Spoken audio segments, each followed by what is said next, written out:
The words of Guru sound crazy to ignorant people.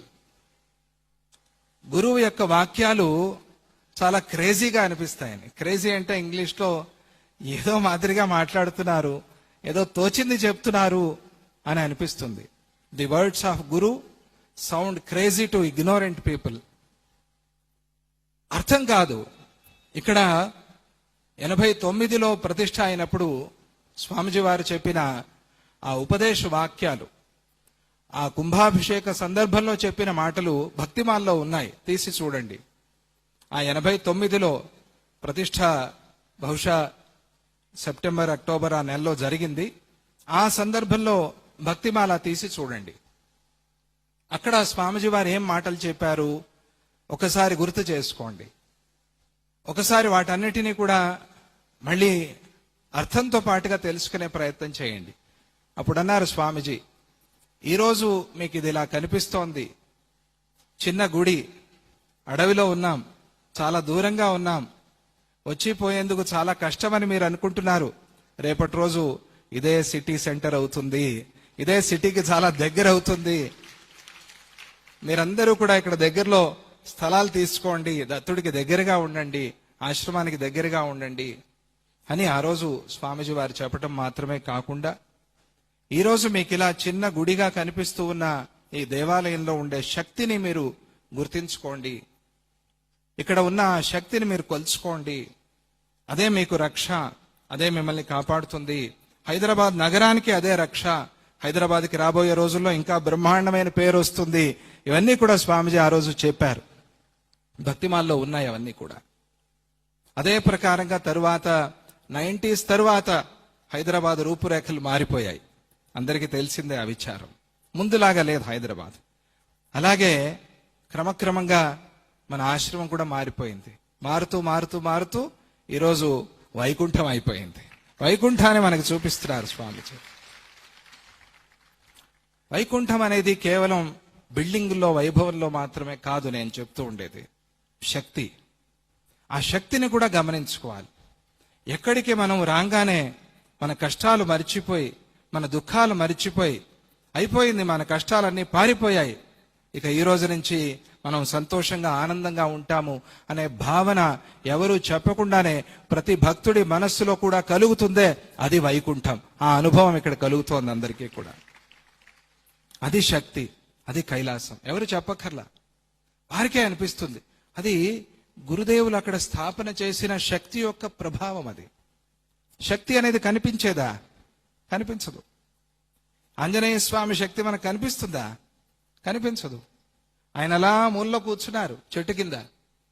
వెళ్ళి జాంబవంతుడు, అయ్యా నీకు శక్తి ఉంది అని చెప్తే అప్పుడు ఆయన విజృంభించాడు. అవునా కాదా? కిష్కింధాకాండలో తరువాత ఏం జరిగింది మనకందరికీ తెలుసు. అలా అది కనిపించకుండా సుప్తంగా ఉంటుంది. అది ఎప్పుడు అవసరమో అప్పుడు ఆ శక్తి బయటికి వస్తుంది. కనుక దత్తతత్వము, గురుతత్వము అనే దాన్ని అర్థం చేసుకునే ఒక ప్రయత్నం చేయాలి. నిరంతరంగా అర్థం చేసుకోవాలి అనే మనస్సు మనకి ఉంటే, ఆ విశ్వాసము, ఆ భక్తి మనకి ఉంటే ఏదో రకంగా అది అర్థమయ్యేలాగా చేస్తారు, గురువులే చేస్తారు.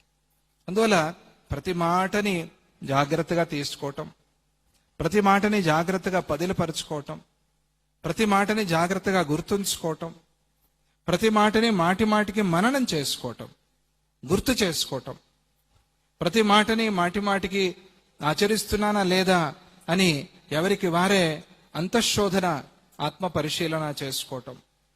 ఈ సాధన మనం చేసినప్పుడు మన వెంట గురువు ఉండి నడిపిస్తారు, జయాన్ని మనకి తప్పకుండా ఇస్తారు అనేందుకు మన భాగ్యనగర ఆశ్రమమే నిదర్శనంగా ఈరోజు నిలిచి ఉంది.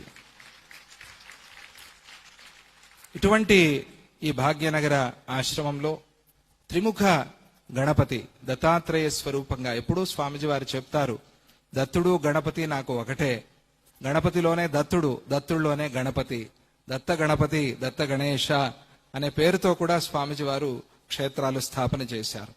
అందుకే కాబోలు త్రిముఖ గణపతి. గణపతి ముందుగా మనకి ఆ దత్తాత్రేయ స్వామి స్వరూపంగా దర్శనమిస్తూ ఉండే క్షేత్రం త్రిముఖ గణపతి క్షేత్రం.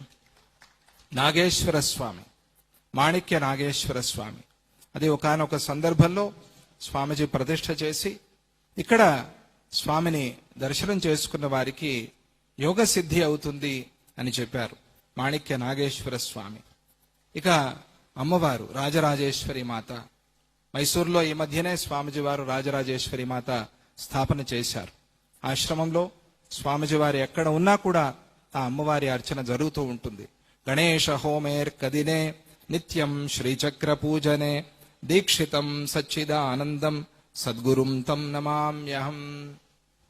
అమ్మవారి అర్చన శ్రీచక్ర పూజ అంటే ఆ బిందువు పైన ఉన్నటువంటి ఆ రాజరాజేశ్వరి మాతని ప్రతిరోజు స్వామిజీ వారు అర్చిస్తారు.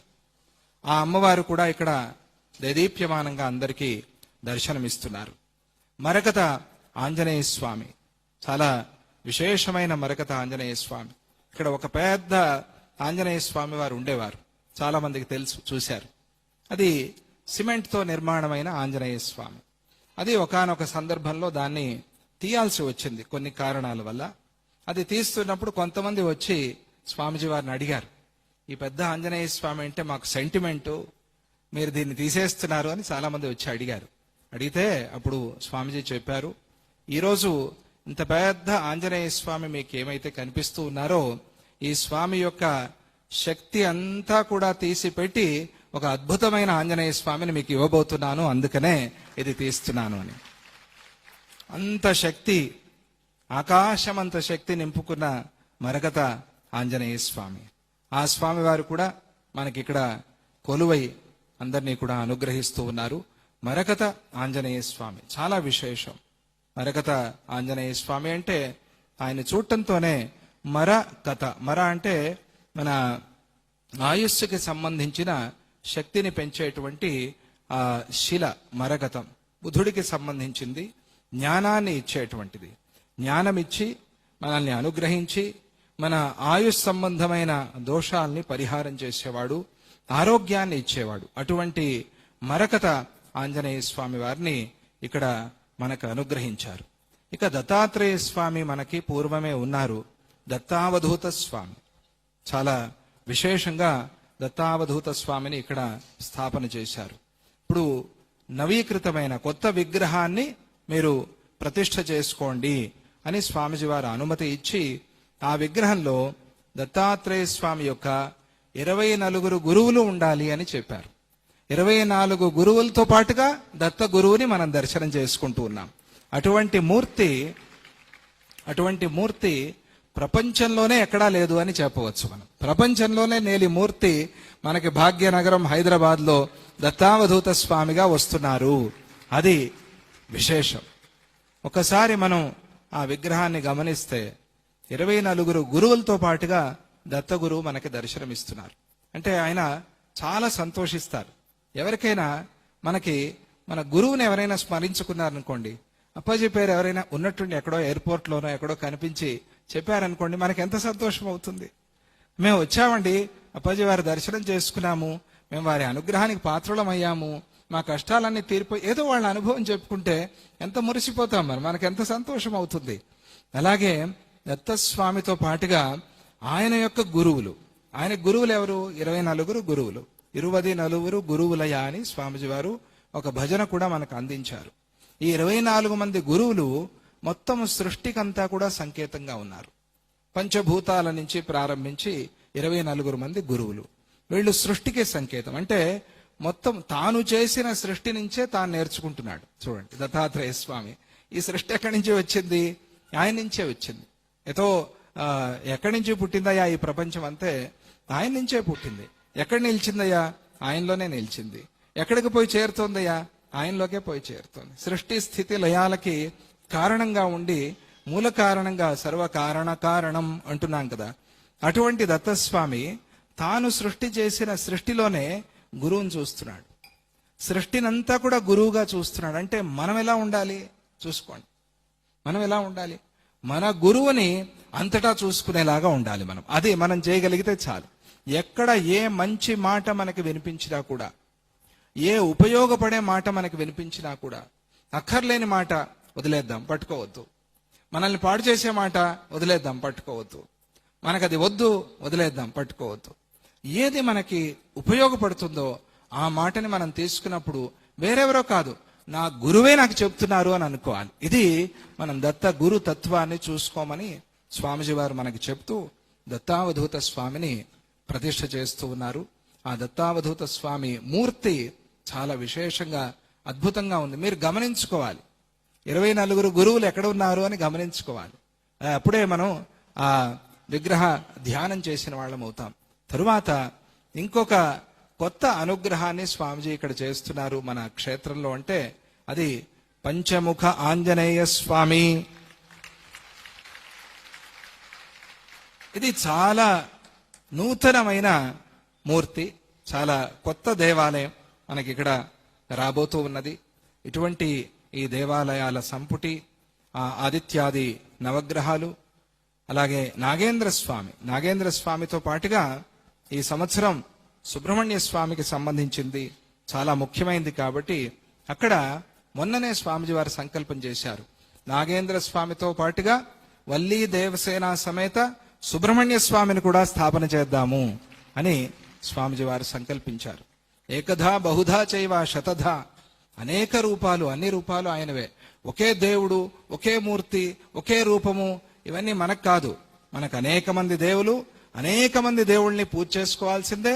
అనేక మంది దేవుళ్ళని పూజ చేసేప్పుడు కూడా అందరిలోనూ నిండి ఉన్నవాడు పరమాత్మ ఒక్కడే అని చూసుకోవాలి. అది మన విశేషమైన ధర్మం. అది ఎందుకు ఇన్ని గుళ్ళు, ఎందుకు ఇన్ని గోపురాలు అని అనకూడదు. అన్ని కావాల్సిందే, అన్ని దేవాలయాలకి మొక్కాల్సిందే, అన్ని దేవస్థానాలకి వెళ్లాల్సిందే, అన్ని దేవస్థానాలు కాపాడాల్సిందే. అది ధర్మానికి చాలా ముఖ్యమైనది. అందువల్ల